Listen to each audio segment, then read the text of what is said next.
दोस्तों नमस्ते। आज का ये टॉपिक बेहद ही महत्वपूर्ण टॉपिक है, लर्निंग डिसेबिलिटी, अधिगम असमर्थता, कठिनाई या अक्षमता। हमारा जो रीट का सिलेबस है उसकी जो चौथी यूनिट है, उस चौथी यूनिट में इस टॉपिक को डाला गया है। वैसे अधिगम का भाग है और ये एक प्रकार से टॉपिक मत समझिएगा, ये मान के चलिएगा कि आने वाली रीट, आने वाली सीटेट, आने वाली सेकंड ग्रेड एग्जाम और आने वाली स्कूल व्याख्याता के एग्जाम, शायद ही कोई ऐसा एग्जाम हो जिसमें इस टॉपिक के ऊपर प्रश्न ना आता हो। जब मुझे पता चल जाए कि यहाँ से प्रश्न आने वाला है और उसके बावजूद यदि मैं उस प्रश्न को अच्छा नहीं कर पाता हूँ तो निश्चित रूप से कमजोरी किसकी होती है? मेरी होती है।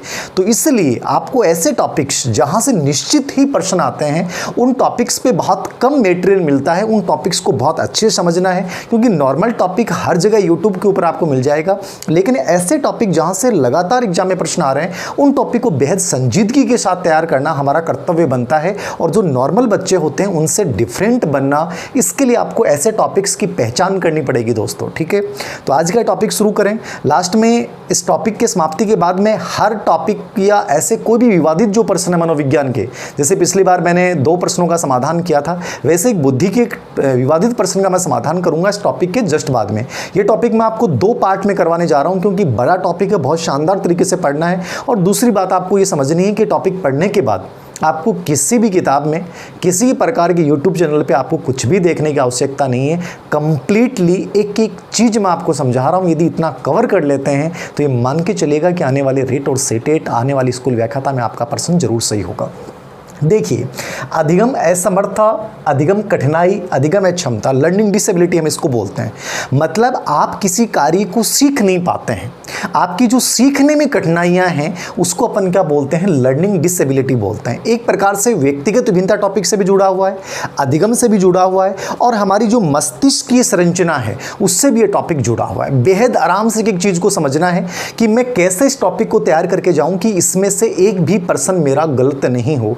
इसके लिए सबसे पहला आपको यह समझना पड़ेगा कि इस टॉपिक का एग्जाम पैटर्न क्या है, प्रश्न कैसे पूछे जाते हैं और अब तक कैसे प्रश्न यहां से पूछे गए, ये आपको समझना पड़ेगा।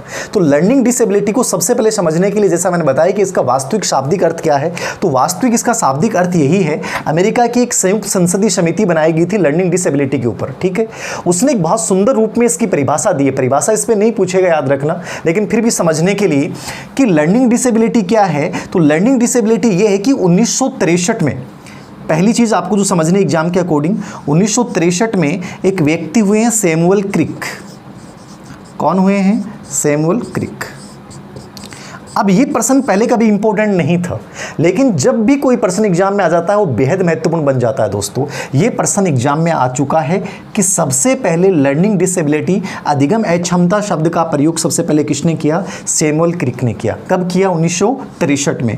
देखिए, इस शब्द का प्रयोग करने वाले सबसे पहले ये थे। बाकी इनसे पहले भी बहुत सारे लोगों ने लर्निंग डिसेबिलिटी का अध्ययन किया है, लेकिन वास्तविक जो प्रश्न इंपॉर्टेंस के हिसाब से इस टॉपिक को चाहे अपन 2 घंटे 5 घंटे पढ़ लें, लेकिन हमें उतना पढ़ना है जो एग्जाम के अकॉर्डिंग जरूरी है। ठीक है, तो सैमुअल क्रिक ने 1963 में इसका अध्ययन किया और बाकायदा इन्होंने लर्निंग डिसेबिलिटी के लिए एक रिसर्च पत्रिका का प्रकाशन किया। किसका प्रकाशन किया? लर्निंग डिसेबिलिटी ने अधिगम अक्षमता के ऊपर एक शोध पत्रिका का प्रकाशन किया और एक संस्था बनाई जो इन बच्चों के ऊपर कार्य करे। ठीक है, लेकिन 1994 में अमेरिका की जो संयुक्त संसदीय समिति थी, ठीक है, इस समिति ने जो इसकी डेफिनेशन दी है, किसने दी थी? अमेरिका की संयुक्त संसदीय समिति ने, जॉइंट कमेटी ने।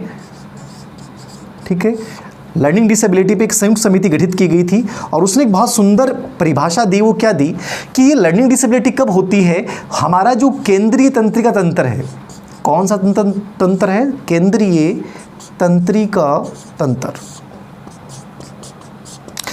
इसमें जब कोई विकार उत्पन्न होता है, किसमें विकार उत्पन्न होता है? केंद्रीय तंत्रिका तंत्र में उत्पन्न विकार से ऐसा विषम, सम नहीं याद रखना, एक विषम जातीय या विषम रूप से विकार उत्पन्न होने लग जाते हैं। केंद्रीय तंत्रिका तंत्र की असमर्थता या केंद्रीय तंत्रिका तंत्र के विकार की वजह से एक विषम रोगों का ऐसा समूह जिसमें लिखने, पढ़ने, सुनने,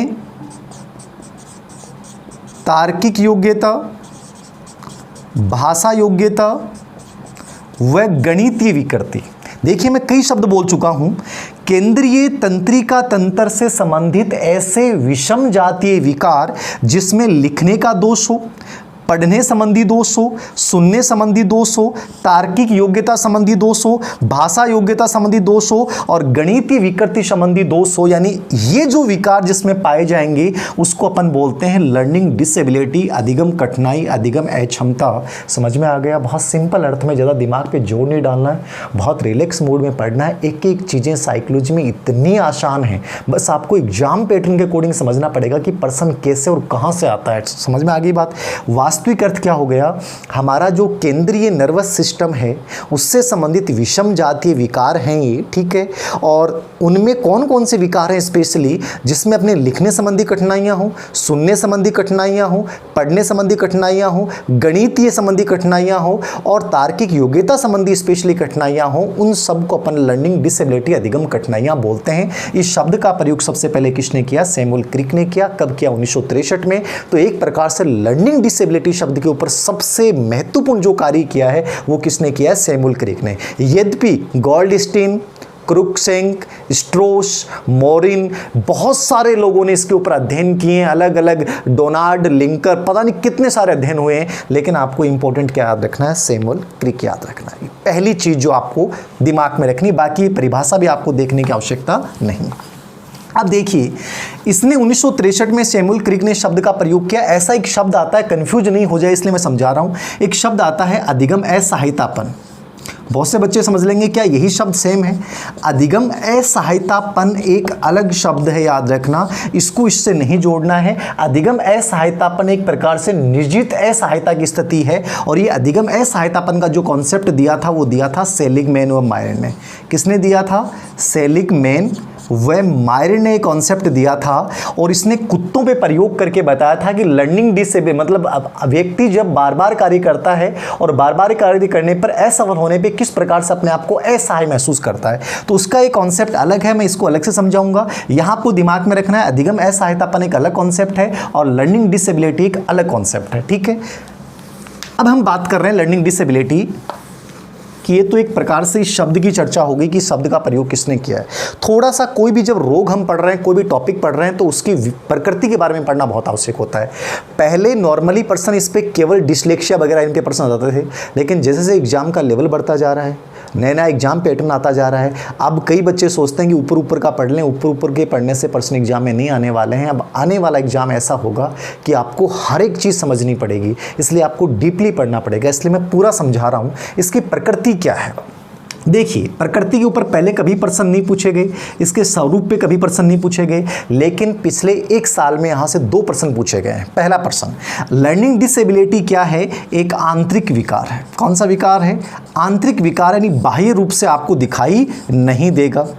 ये एग्जाम में नहीं आया है, फिर भी आपको याद रखना है। कई बार दिमाग में आता है लर्निंग डिसेबिलिटी आप में पैदा हो गई, क्या स्थायी होगी या अस्थायी होगी, क्या दूर हो सकती है?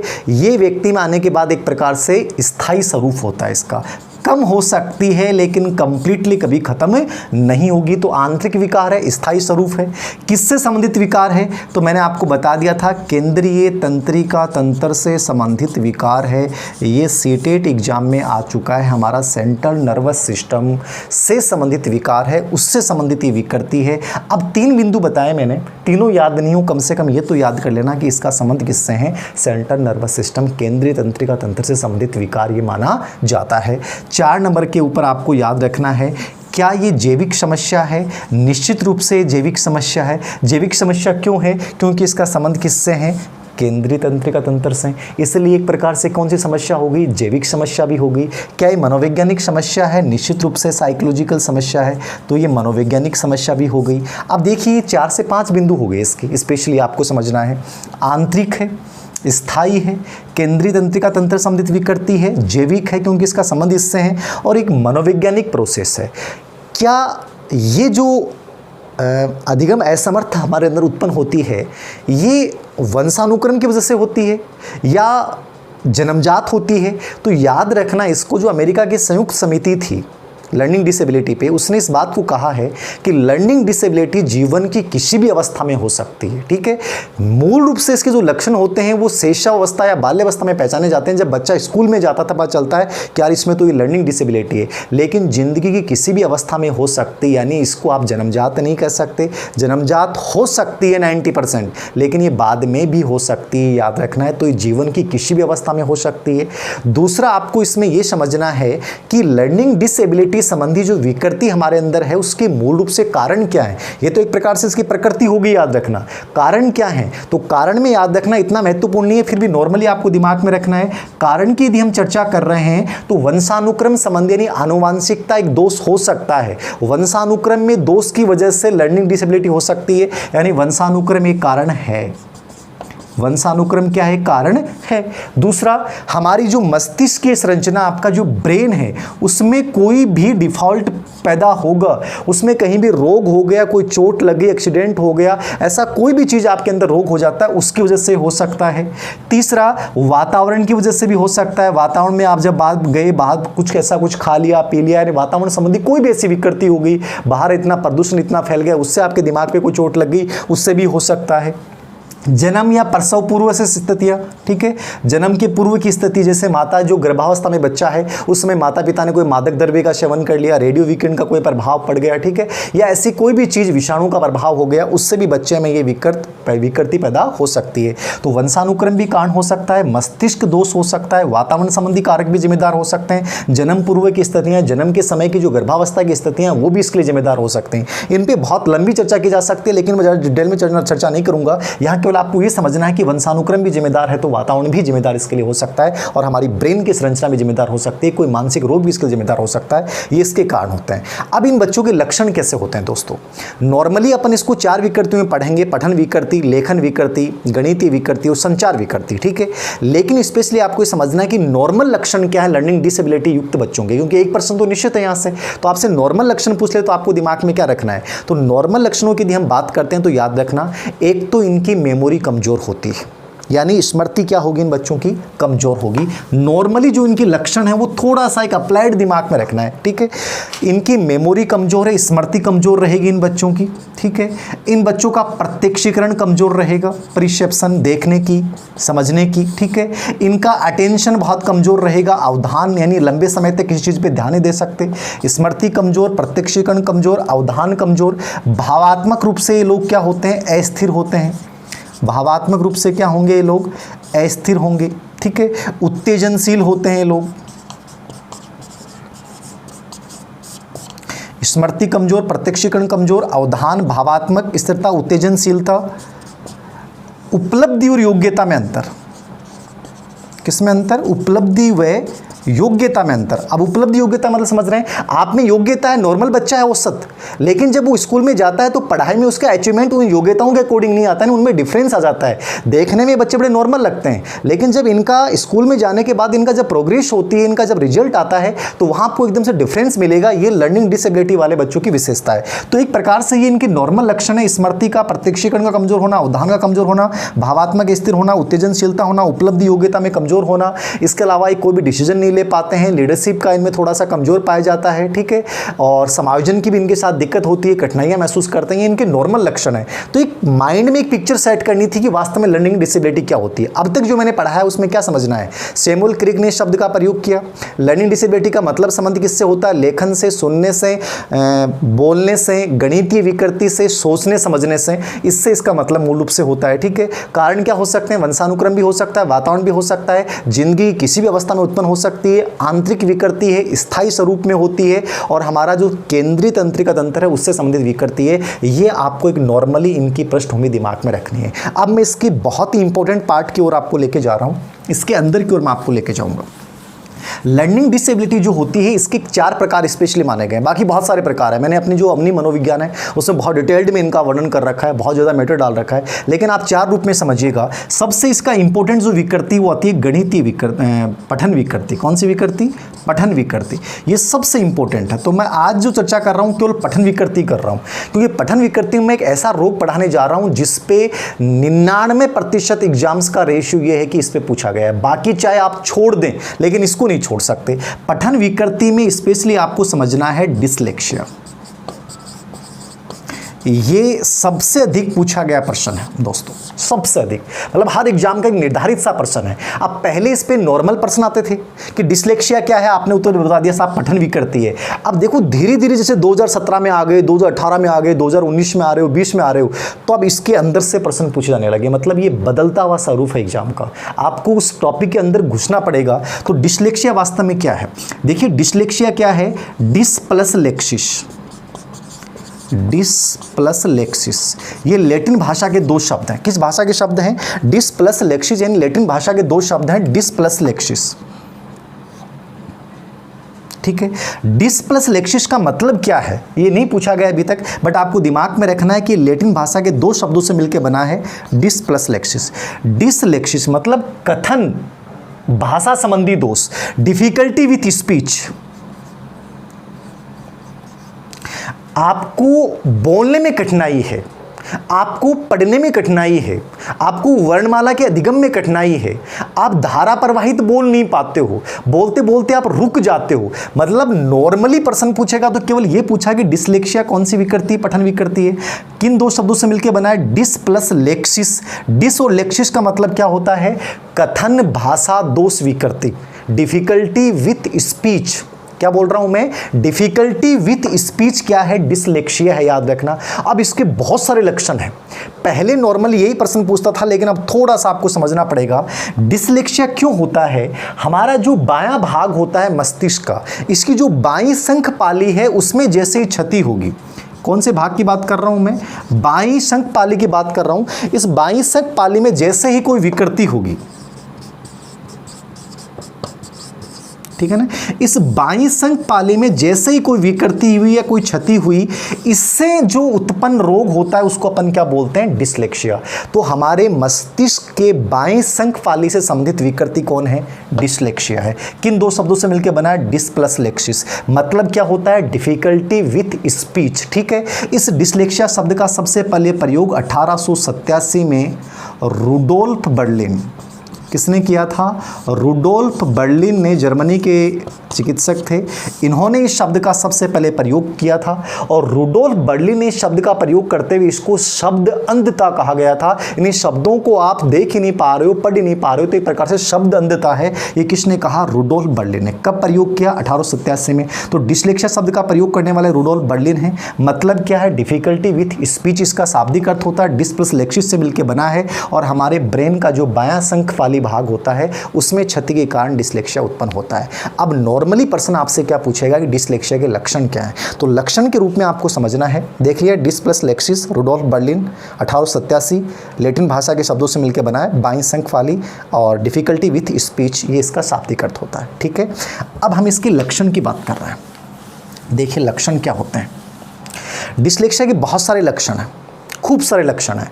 आपने भारत में एक मूवी देखी होगी तारे जमी पे, और उसमें जो बच्चे ने अभिनय किया था वो डिसलेक्सिया संबंधी था दोस्तों। बहुत ही इंपॉर्टेंट मूवी थी वो मूवी देख लोगे तो आपको डिसलेक्सिया पूरा समझ में आ जाएगा, ठीक है। इसमें स्पेशली लक्षण क्या होता है और एग्जाम में कौन कौन से प्रश्न आए। देखिए, बच्चा पढ़ नहीं पाएगा, क्या नहीं पाएगा, पढ़ नहीं पाएगा, धारा प्रवाह बोल नहीं पाएगा। अभी सीटेट का एग्जाम यदि किसने दिया है 2019 में, तो इसमें ये प्रश्न आया था कि बच्चा बोलते बोलते रुक जाता है, यानी धारा प्रवाह नहीं पढ़ पाता है। वर्णमाला अधिगम में कठिनाई, वर्णमाला नहीं सीख पाएगा वो बच्चा, ठीक है।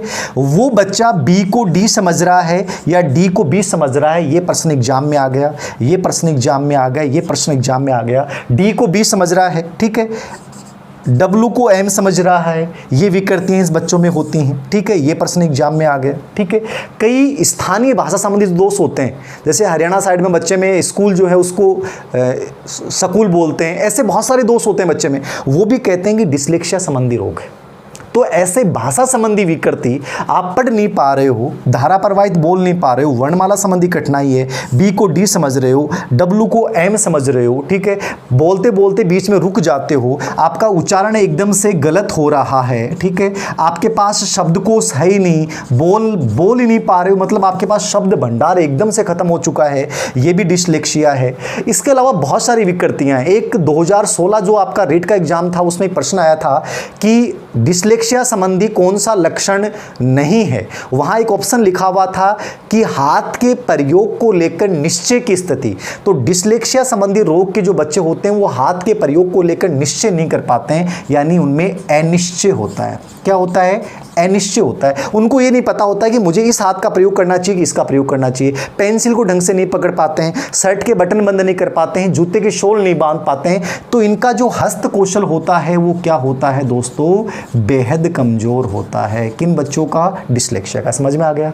पठन विकृति है, उच्चारण विकृति है, बोल नहीं पाएंगे, रुक जाएंगे, उल्टा पढ़ेंगे, गलत पढ़ेंगे, डब्ल्यू को एम समझेंगे, बी को डी समझेंगे, डी को बी समझेंगे, शब्दों की दिशा को नहीं पढ़ पाएंगे, उल्टा नहीं कर पाएंगे, ठीक है, शब्द दोष कमजोर होगा, वर्णमाला अधिगम में कठिनाई होगी, ठीक है, बीच बीच में कुछ शब्दों को भूल जाते हैं। ये सब कौन सा रोग है? आपका डिसलेक्सिया है। तो ये बेहद महत्वपूर्ण रोग था। जो मैंने लक्षण बताए इनको आप आराम से पढ़ के जाइएगा, इंपॉर्टेंट है। अब और भी डिटेल में आपको जाना हो, प्रश्न यहां से आ जाएगा, फिर भी आपको जाना हो कि सर वास्तव में और क्या होता है, तो इसका एक टेस्ट बनाया था इसकी पहचान के लिए। किसने बनाया था? एलेना बोर्डर, ठीक है। ये एलेना बोर्डर ने 1973 में इसका एक टेस्ट बनाया था, ठीक है। ये टेस्ट था board of test of reading spelling, ठीक है। मैं ये लिख दूंगा नोट्स में, आपको इतना महत्वपूर्ण नहीं है, याद रखना। एलेना बोर्डर ने डिसलेक्सिया की पहचान के लिए एक टेस्ट बनाया था, board of test of reading spelling pattern. ये एक टेस्ट था इसकी पहचान करने के लिए, ठीक है। बाकी जैसे बच्चे को आप स्कूल में भेजोगे बच्चा पहचान जाएगा, फिर भी याद रखना।